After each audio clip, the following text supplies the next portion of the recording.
Hello दोस्तों, कैसे हैं आप सब। आशा करते हैं आप लोग स्वस्थ मस्त तंदुरुस्त होंगे। तो यहाँ पर हम बात करने वाले हैं बंगाल के गवर्नर और गवर्नर जनरल की। तो यह वीडियो जो है आपके लिए मोस्ट इम्पॉर्टेंट है, क्योंकि यहाँ से जो है बहुत सारे प्रश्न आपके एग्जाम में पूछे जाते हैं।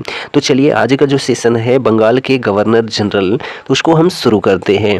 तो फर्स्ट जो बंगाल के गवर्नर हुए थे, ठीक है, तो जो पहले हुए थे वह तो गवर्नर ही हुए थे, ठीक, और उसके बाद में जो है गवर्नर जनरल का पद बनाया गया था। तो रॉबर्ट क्लाइव, ठीक, रॉबर्ट क्लाइव जो है यह बंगाल के प्रथम गवर्नर हुए थे। कहाँ के? तो बंगाल के प्रथम गवर्नर कौन थे? तो रॉबर्ट क्लाइव थे, ठीक। रॉबर्ट क्लाइव जो है 1757 से लेकर 1760 ईस्वी तक, और जो है 1765 से 1767 ईस्वी तक जो है यह बंगाल के गवर्नर हुए थे। बंगाल में द्वैध शासन की स्थापना जो है किसने की थी? तो रॉबर्ट क्लाइव ने जो है द्वैध शासन की स्थापना की थी। कहाँ पर? तो जो है बंगाल में।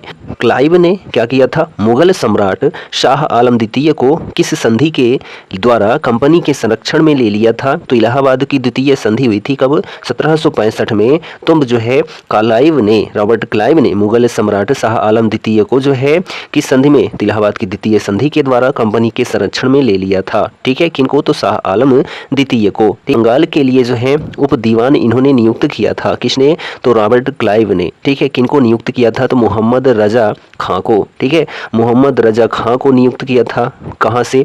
तो जो है बंगाल के लिए उप दीवान का जो पद दिया था, ठीक है, मोहम्मद रजा खां को। और बिहार के लिए जो है राजा शिताब राय को जो है नियुक्त किया था, ठीक।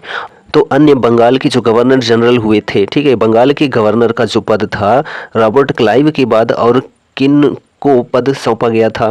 तो हालवेल, ठीक है, हालवेल भी हुए थे जो गवर्नर हुए थे बंगाल के। कब हुए थे? तो 1760 में हुए थे। और उसके बाद जो है वेंसी टार्ट हुए थे 1760 से 65 तक। उसके बाद जो है वेरेल्स्ट हुए थे। कौन हुए थे? तो वेरेल्स्ट, यह जो है 1767 से 69 तक हुए थे। और उसके बाद जो है कार्टियर जो है, ठीक है, बंगाल के गवर्नर हुए थे। कौन? तो कार्टियर, यह जो है 1769 से 72 तक हुए थे। और उसके बाद जो है बंगाल का जो अंतिम गवर्नर कौन था? तो वॉरेन हेस्टिंग्स, ठीक है, वॉरेन हेस्टिंग्स जो है यह बंगाल के अंतिम गवर्नर थे और बंगाल के प्रथम गवर्नर जनरल भी हुए थे। कौन? वॉरेन हेस्टिंग्स, ठीक है। तो ये पॉइंट आप जरूर कंठस्थ रखें। तो वॉरेन हेस्टिंग्स क्या रहे थे? तो जो है बंगाल के अंतिम गवर्नर, ठीक। और जो है क्या हुए थे? तो यह जो है बंगाल के प्रथम गवर्नर जनरल हुए। और यह जो है 1774 से 1785 तक जो है इन्होंने क्या किया था? बंगाल के गवर्नर जनरल का पद संभाला था, ठीक। तो यहाँ पर जो है बंगाल के गवर्नर, प्रथम गवर्नर कौन हुए? तो रॉबर्ट क्लाइव हुए थे। तो ये पॉइंट आप जरूर याद रखें।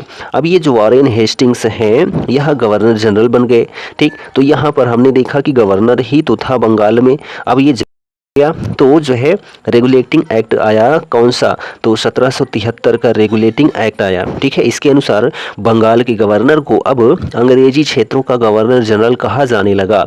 इनका जो कार्यकाल था कितने वर्ष का हो गया? तो 5 वर्ष का निर्धारित किया गया। मद्रास एवं बम्बई के गवर्नर को जो है इसके अधीन कर दिया गया, ठीक है। किसके? तो बंगाल के अधीन ही कर दिया गया, बम्बई और मद्रास को, ठीक। इसके प्रत्येक जिले में, ठीक है। चलिए बात करते हैं वॉरेन हेस्टिंग्स की। तो जो है भारत में कंपनी के अधीन प्रथम गवर्नर जनरल कौन था? तो वॉरेन हेस्टिंग्स था, ठीक। हेस्टिंग्स ने राजकीय कोषागार को मुर्शिदाबाद से हटाकर कहाँ हस्तांतरित किया था? तो जो है कलकत्ता में। कलकत्ता में मुस्लिम शिक्षा के विकास के लिए प्रथम मदरसा किसने स्थापित किया था? तो वॉरेन हेस्टिंग्स ने 1781 ईस्वी में कलकत्ता में मुस्लिम शिक्षा के विकास के लिए प्रथम मदरसे की स्थापना की थी। किसने? तो वॉरेन हेस्टिंग्स ने। बनारस में संस्कृत विद्यालय की स्थापना किसने की थी? तो 1792 ईस्वी में जोनाथन डंकन ने वॉरेन हेस्टिंग्स के समय में ही की थी, ठीक है। किसने? तो जोनाथन डंकन ने 1792 ईस्वी में बनारस में संस्कृत विद्यालय की स्थापना की थी। गीता के अंग्रेजी अनुवादक विलियम विल्किंस को जो है किसने आश्रय प्रदान किया था? तो वॉरेन हेस्टिंग्स ने जो है विलियम विल्किंस, जो कि अंग्रेजी अनुवादक थे किसके? तो गीता के, ठीक है, इनको संरक्षण प्रदान किया था, आश्रय प्रदान किया था। The Asiatic Society of Bengal की स्थापना जो है किसने की थी? तो 1784 ईस्वी में सर जॉन विलियम जोन्स ने की थी। किसने? तो सर विलियम जोन्स ने जो है क्या किया था? The Asiatic Society of Bengal 1784 में स्थापना की थी सर विलियम जोन्स ने। भारत का पहला समाचार पत्र द बंगाल गजट का जो है प्रकाशन किसने किया? तो 1780 ईस्वी में। ठीक है, कब? 1780 ईस्वी में जेम्स ऑगस्टस हिक्की ने। ठीक है, किसने? तो जेम्स ऑगस्टस हिक्की ने जो है भारत का पहला समाचार पत्र द बंगाल गजट का प्रकाशन किया था। ठीक है, 1780 में जेम्स ऑगस्टस हिक्की ने। ठीक, तो इसने जो है किसने? वॉरेन हेस्टिंग्स ने ही जो है प्रत्येक जिले में एक फौजदारी एवं जो है दीवानी अदालतों की स्थापना जो है कब की थी? तो जो है 1792 ईस्वी में। ठीक है, 1772 ईस्वी में क्या किया था? एक दीवानी, ठीक है, और एक फौजदारी अदालतों की स्थापना की थी। 1782 में जो है जोनाथन डंकन ने बनारस में संस्कृत विद्यालय, ठीक है, कब? 1782 में। किसने? तो जो है जोनाथन डंकन ने। यहाँ पर आपको 92 दिखाई दिया होगा, तो यह जो है 1782 है, इसके लिए हम क्षमा चाहेंगे। तो 1782 आप कंठस्थ रखिएगा। ठीक है, तो 1782 में जोनाथन डंकन ने बनारस में संस्कृत विद्यालय स्थापित किया। मुगल सम्राट को जो है मिलने वाली जो 26 लाख वार्षिक पेंशन थी ना, 26 लाख वार्षिक पेंशन थी, इसको जो है वॉरेन हेस्टिंग्स ने बंद करवा दिया। कलकत्ता उच्च न्यायालय का जो मुख्य न्यायाधीश एलिजा इम्पे था। कौन था? तो एलिजा इम्पे जो है कलकत्ता उच्च न्यायालय का जो है क्या था? तो न्यायाधीश था। ठीक है, मुख्य न्यायाधीश था एलिजा इम्पे। ठीक, बंगाल में द्वैध शासन की समाप्ति जो है किसने की थी? तो वॉरेन हेस्टिंग्स ने ही बंगाल में द्वैध शासन की समाप्ति की थी। प्रथम आंग्ल मराठा युद्ध जो कि कब हुआ था? तो 1775 से कब? 1775 से लेकर जो है 1782 ईस्वी तक हुआ था जो प्रथम आंग्ल मराठा युद्ध था। ठीक है, यह कब खत्म होता है? तो सलबाई की एक संधि होती है, उससे ही जो है आंग्ल मराठा युद्ध खत्म होता है, यानी कि समाप्त होता है। और द्वितीय आंग्ल मैसूर युद्ध जो है वॉरेन हेस्टिंग्स के समय में ही होता है, 1780 से 84 के बीच में, और यह मंगलौर की संधि के साथ ही समाप्त होता है। ठीक, 1785 में इसके ऊपर जो है बर्क द्वारा महाभियोग चलाया गया था। किनके ऊपर? तो वॉरेन हेस्टिंग्स से ऊपर जो है 1782 ईस्वी में बर्क द्वारा महाभियोग चलाया गया था। चलिए आगे बात करते हैं। तो यहाँ पर मोस्ट इंपॉर्टेंट सभी पॉइंट्स हैं आपके एग्जाम की दृष्टि से। तो वीडियो आपको पसंद आ रहा हो तो चैनल को सब्सक्राइब और अपने दोस्तों में शेयर कर दीजिए। कलकत्ता में एक उच्च न्यायालय की स्थापना कब की गई थी? तो रेगुलेटिंग एक्ट के तहत जो है 1774 में, और इसका जो है मुख्य न्यायाधीश कौन था? तो एलिजा इम्पे था। ठीक, सालबाई की संधि जो है कब? 1782 में हुई थी, और यह जो है सलवाई की संधि प्रथम आंग्ल मराठा युद्ध के समापन के दौरान हुई थी। मंगलौर की संधि जो है कब हुई थी? तो 1784 में हुई थी, और यह जो है द्वितीय आंग्ल मैसूर युद्ध के समापन के दौरान हुई थी। ठीक, बोर्ड ऑफ रेवेन्यू, क्या? बोर्ड ऑफ रेवेन्यू की स्थापना जो है किसके काल में हुई थी? तो वॉरेन हेस्टिंग्स के समय में ही बोर्ड ऑफ रेवेन्यू की स्थापना हुई थी। वॉरेन हेस्टिंग्स ने अपना इस्तीफा जो है किस कारण से दिया था? तो पिट्स इंडिया एक्ट 1784 के विरोध में जो है वॉरेन हेस्टिंग्स ने अपना इस्तीफा दिया था। क्यों दिया था? तो पिट्स इंडिया एक्ट 1784 जो आया ना, इसके विरोध में। ठीक, चलिए अब यहाँ पर जो है नेक्स्ट जो बंगाल के गवर्नर जनरल आते हैं वह कौन आते हैं? तो सर जॉन मैकफर्सन आते हैं। कौन आते हैं? सर जॉन मैकफर्सन, जो कि 1785 से लेकर 1786 ईस्वी तक बंगाल के गवर्नर जनरल के पद पर रहते हैं। ठीक, तो हेस्टिंग्स के बाद जो है अस्थाई गवर्नर जनरल जो है किसे नियुक्त किया गया था? तो सर जॉन मैकफर्सन को जो है अस्थाई गवर्नर जनरल नियुक्त किया गया था। ठीक है, चलिए नेक्स्ट जो गवर्नर जनरल हुए वह बंगाल के, वह कौन हुए? तो लॉर्ड कॉर्नवालिस। ठीक है, लॉर्ड कॉर्नवालिस जो कि 1786 से लेकर 1793 ईस्वी तक, और जो है 1805 में भी जो है लॉर्ड कॉर्नवालिस बंगाल के गवर्नर जनरल हुए थे। ठीक, तो चलिए इनके बारे में देखते हैं, लॉर्ड कॉर्नवालिस के बारे में। ठीक, तो किसके समय में जिले के समस्त अधिकार जो हैं किनके हाथों में हो गए थे? तो कलेक्टर के हाथों में हो गए थे, तो लॉर्ड कॉर्नवालिस के समय में। ठीक है, यहाँ पर प्रशासनिक सेवा का जो जनक कहा जाता है ना, लॉर्ड कॉर्नवालिस को ही कहा जाता है, ये आप जरूर याद रखें। भ्रमण करने वाली अदालतें जो है किसने शुरू की थी? तो लॉर्ड कॉर्नवालिस ने जो है भ्रमण करने वाली अदालतों की शुरुआत की थी। प्रसिद्ध कॉर्नवालिस कोड का निर्माण किसने करवाया था? तो 1793 ईस्वी में लॉर्ड कॉर्नवालिस ने ही कॉर्नवालिस कोड का निर्माण करवाया था। ठीक, यह कोड जो है किस सिद्धांत पर कार्य करता था, यह किस सिद्धांत पर आधारित था, तो शक्तियों के पृथक्करण सिद्धांत पर आधारित था जो कॉर्नवालिस कोड था। ठीक, कंपनी के कर्मचारियों के व्यक्तिगत व्यापार पर किसने प्रतिबंध लगा दिया था, तो लॉर्ड कॉर्नवालिस ने जो है कंपनी के कर्मचारियों के व्यक्तिगत व्यापार पर प्रतिबंध लगा दिया था, लॉर्ड कॉर्नवालिस ने। ठीक, अस्थाई बंदोबस्त की पद्धति जो है किसने लागू की थी, तो 1793 ईस्वी में लॉर्ड कॉर्नवालिस ने अस्थाई बंदोबस्त की जो पद्धति है ना, इसको लागू किया था। किसने, तो लॉर्ड कॉर्नवालिस ने। अस्थाई बंदोबस्त की योजना जो है किसने बनाई थी, तो सर जॉन सोर ने जो है अस्थाई बंदोबस्त की योजना बनाई थी। किसने, सर जॉन सोर ने। भारत में नागरिक सेवा का जो जनक है ना, वह किसको कहा जाता है, प्रशासनिक सेवा का जनक किसे कहा जाता है, तो लॉर्ड कॉर्नवालिस को ही कहा जाता है। चलिए, जिला में पुलिस थाना की स्थापना जो है करके एक दारोगा को इसका इंचार्ज बनाया गया था। किसके, तो जो है लॉर्ड कॉर्नवालिस ने ही जो है अपने शासनकाल में ऐसा किया था। अस्थाई बंदोबस्त लागू किया गया था किन किन राज्यों में, तो बंगाल, बिहार, उड़ीसा, बनारस और मद्रास के उत्तरी क्षेत्रों में जो है लागू किया गया था। क्या, तो अस्थाई बंदोबस्त जो लॉर्ड कॉर्नवालिस द्वारा शुरू किया गया था। ठीक, चलिए आगे बढ़ते हैं। तो यहाँ पर जो है नेक्स्ट पॉइंट है हमारा लॉर्ड वेलेज़ली का। ठीक है, लॉर्ड वेलेज़ली का यहाँ पर पॉइंट्स होने वाला है, तो ध्यान दीजिए। नेक्स्ट जो बंगाल के गवर्नर जनरल हुए वह कौन हुए, तो सर जॉन सोर हुए। कौन हुए, तो सर जॉन सोर हुए, जो कि 1793 से 1798 ईस्वी तक बंगाल के गवर्नर जनरल रहे थे। हस्तक्षेप की नीति को किसने अपनाया था, तो सर जॉन सोर ने जो है हस्तक्षेप की नीति को अपनाया था। यही मोस्ट इंपॉर्टेंट पॉइंट है। ठीक, नेक्स्ट जो आते हैं बंगाल के गवर्नर जनरल वह कौन आते हैं, तो लॉर्ड वेलेज़ली आते हैं। कौन आते हैं, लॉर्ड वेलेज़ली जो हैं बंगाल के गवर्नर जनरल बनते हैं। कब, तो 1798 से लेकर 1780 ईस्वी तक। ठीक है, सहायक संधि की जो है पद्धति किसने शुरू की थी, तो लॉर्ड वेलेज़ली ने जो है सहायक संधि की पद्धति की शुरुआत की थी। किसने, तो वेलेज़ली ने। ठीक, चलिए आगे बढ़ते हैं। तो यह जो सहायक संधि है ना, यह इस सहायक संधि को जो है स्वीकार करने वाले जो राज्य थे उनमें कौन कौन से थे, तो जो कि 1799 में सहायक संधि को स्वीकार किया था मैसूर 1799 में, तंजौर जो है 1799 में, अवध जो है 1801 में। ठीक है, जो अवध है 1801 में, और जो है पेशवा 1802 में, बरार एवं भोसले जो हैं 1803 में, सिंधी 1804 में, एवं अन्य जैसे कि जोधपुर, जयपुर, मच्छेड़ी, बूंदी और भरतपुर, ये सभी जो है सहायक संधि को स्वीकार करने वाले प्रमुख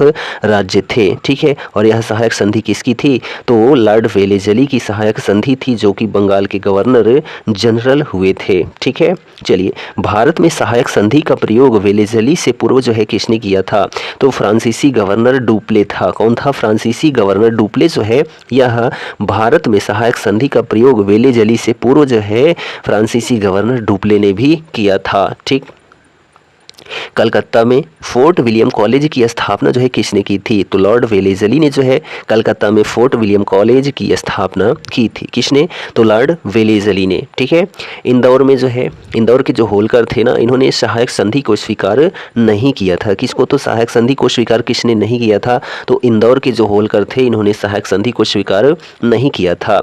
कौन अपने को जो है बंगाल का शेर कहा करता था, तो जो लॉर्ड वेलेज़ली है ना, यह अपने को बंगाल का शेर कहा करता था। ठीक, इसी के समय किसके, लॉर्ड वेलेज़ली के समय ही टीपू सुल्तान जो है चौथे आंग्ल मैसूर युद्ध जो कि 1799 में होता है। ठीक है, इसमें जो है मारा जाता है। कौन, जो टीपू सुल्तान है, चौथे आंग्ल मैसूर युद्ध 1799 में मारा जाता है। और इस समय बंगाल के गवर्नर जनरल जो है वह लॉर्ड वेलेज़ली ही थे। ठीक, 1800 में जो है फोर्ट विलियम कॉलेज की स्थापना की गई थी। कब, 1800 में फोर्ट विलियम कॉलेज की स्थापना किसने की थी, तो लॉर्ड वेलेज़ली ने ही की थी। ठीक, यह जो फोर्ट विलियम कॉलेज है जो कि 1854 तक अंग्रेजों को भारतीय भाषाओं की शिक्षा देने के लिए चलता रहा था। ठीक है, 1806 में भारत भेजे जाने वाले प्रशासकीय अधिकारियों की शिक्षा और प्रशिक्षण के लिए इंग्लैंड में हेलेबरी में जो है एक ईस्ट इंडिया कॉलेज जो है खोला गया, जहां नवयुवक प्रशासनिक अधिकारियों को जो है 2 वर्ष का प्रशिक्षण देने की व्यवस्था की गई थी। ठीक है, कहां पर? तो हेलेबरी में, इंग्लैंड के हेलेबरी में। ठीक, चलिए आगे बढ़ते हैं। तो यहाँ पर देखिए नेक्स्ट पॉइंट है जो कि बंगाल के गवर्नर जनरल हुए, वह कौन हुए? तो सर जॉर्ज वार्लो। ठीक है, सर जॉर्ज वार्लो, जो कि 1805 से 1807 ईस्वी तक इन्होंने जो है बंगाल के गवर्नर जनरल का पद संभाला। वेल्लोर में सिपाही विद्रोह जो है किसके काल की महत्वपूर्ण घटना है? तो सर जॉर्ज वार्लो के शासनकाल में ही जो है वेल्लोर में सिपाही विद्रोह की घटना होती है। नेक्स्ट देखिए, बंगाल के गवर्नर जनरल जो है वह कौन थे? लॉर्ड मिंटो प्रथम जो हैं 1807 से 1813 ईस्वी तक जो है बंगाल के गवर्नर जनरल के पद पर रहे थे। इनके शासनकाल में जो है चार्टर एक्ट जो है किसके समय में पास हुआ था? तो लॉर्ड मिंटो प्रथम के ही शासनकाल में क्या हुआ था? तो जो है चार्टर एक्ट पास हुआ था। ठीक है, एक पॉइंट हमारी मिस हो रही है, वह है लॉर्ड कॉर्नवालिस की जो है कब्र कहाँ पर है? यह क्वेश्चन बहुत बार पूछा जाता है। तो गाजीपुर में है। कहाँ पर है? तो लॉर्ड कॉर्नवालिस की जो कब्र है ना, यह गाजीपुर उत्तर प्रदेश में स्थित है। यह भी आप नोट कर लीजिएगा। चलिए अब हमारे पॉइंट्स आता है लॉर्ड मिंटो प्रथम में। तो अमृतसर की संधि जो है, ठीक है, अमृतसर की संधि जो कि 25 अप्रैल कब होती है? तो 25 अप्रैल 1809 को। ठीक है, 25 अप्रैल 1809 को जो है अमृतसर की संधि होती है रणजीत सिंह और अंग्रेजों के बीच में, और इसी के समय में ही जो है चार्टर एक्ट 1813 पास होता है। ठीक, चार्टर एक्ट 1813। चलिए नेक्स्ट जो है बंगाल के गवर्नर जनरल कौन हुए थे? तो लॉर्ड हेस्टिंग्स। कौन हुए थे? तो लॉर्ड हेस्टिंग्स, जो कि 1813 से 1823 ईस्वी तक जो है लॉर्ड हेस्टिंग्स क्या हैं? तो बंगाल के गवर्नर जनरल हुए थे। संगोली की संधि जो है किनके बीच हुई थी? तो जो संगोली की संधि है ना, यह 1816 में अंग्रेजों एवं गोरखों के बीच में हुई थी। ठीक, पिंडारियों का दमन जो है किसके समय में हुआ था? तो लॉर्ड हेस्टिंग्स के समय में जो है पिंडारियों का दमन हुआ था। मराठों की शक्ति को अंतिम रूप से नष्ट कर दिया था किसने? तो लॉर्ड हेस्टिंग्स ने जो है मराठों की शक्ति अंतिम रूप से नष्ट कर दिया था, लॉर्ड हेस्टिंग्स ने। ठीक, चलिए नेक्स्ट पॉइंट देखिए कि टेनेंसी एक्ट या फिर जो है काश्तकारी अधिनियम जो है किसने लागू किया था? तो 1822 ईस्वी में लॉर्ड हेस्टिंग्स ने टेनेंसी एक्ट या फिर जो है काश्तकारी अधिनियम को लागू किया था। आंग्ल नेपाल युद्ध, ठीक है, आंग्ल नेपाल युद्ध कब होता है? तो 1814 से लेकर 1816 ईस्वी में होता है जो आंग्ल नेपाल युद्ध है। किसके शासनकाल में? तो लॉर्ड हेस्टिंग्स के शासनकाल में। ठीक, पिंडारियों के प्रमुख नेताओं में जो है कौन थे? तो वासिल मोहम्मद चीतू एवं करीम खां थे।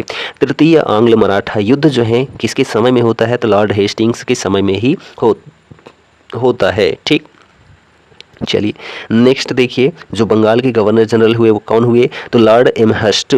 ठीक है, कौन हुए? Lord Amherst. यह जो है 1823 से लेकर 1828 ईस्वी तक जो है बंगाल के गवर्नर जनरल हुए थे।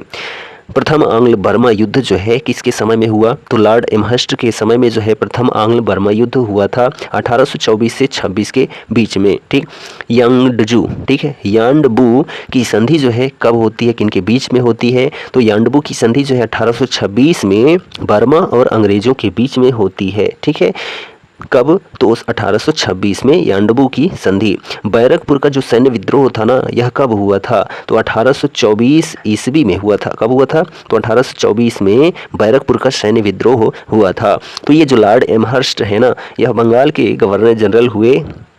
ठीक, इनके बाद जो है गवर्नर जनरल जो बंगाल के थे ना, वह कहाँ के होने लगे? तो भारत के गवर्नर जनरल होने लगे। ठीक है, लेकिन बंगाल के गवर्नर जनरल जो है अंतिम रूप से कौन थे? तो उनका नाम है लॉर्ड विलियम बेंटिक। ठीक है, बेंटिक साहब जो हैं यह क्या थे? तो बंगाल के अंतिम गवर्नर जनरल का पद लॉर्ड विलियम बेंटिक के नाम है, और भारत का प्रथम गवर्नर जनरल भी जो है कौन है? तो लॉर्ड विलियम बेंटिक को ही कहा जाता है। ठीक है, तो यह दोनों पॉइंट आप याद रखेंगे। और यह जो बंगाल का गवर्नर जनरल का पद था, अब जो है भारत के गवर्नर जनरल के रूप में कहा जाने लगा। क्यों? क्योंकि जो 1833 का चार्टर अधिनियम है या चार्टर एक्ट है, इसी के द्वारा जो है जो बंगाल का गवर्नर जनरल होता था उसको अब भारत का गवर्नर जनरल कहा जाने लगा। ठीक, तो जो लॉर्ड विलियम बेंटिक हैं, इनके बारे में हम चर्चा जो करेंगे वह किसके माध्यम से करेंगे? तो भारत के गवर्नर जनरल के रूप में। ठीक, तो यहाँ पर जो हमारा वीडियो था बंगाल के गवर्नर और बंगाल के गवर्नर जनरल का कैसा लगा, कमेंट करके ज़रूर बताइए और चैनल पर नए हैं तो चैनल को सब्सक्राइब कर लीजिए। हम मिलते हैं नेक्स्ट वीडियो में, तब तक के लिए जय Hind, good bye and take care.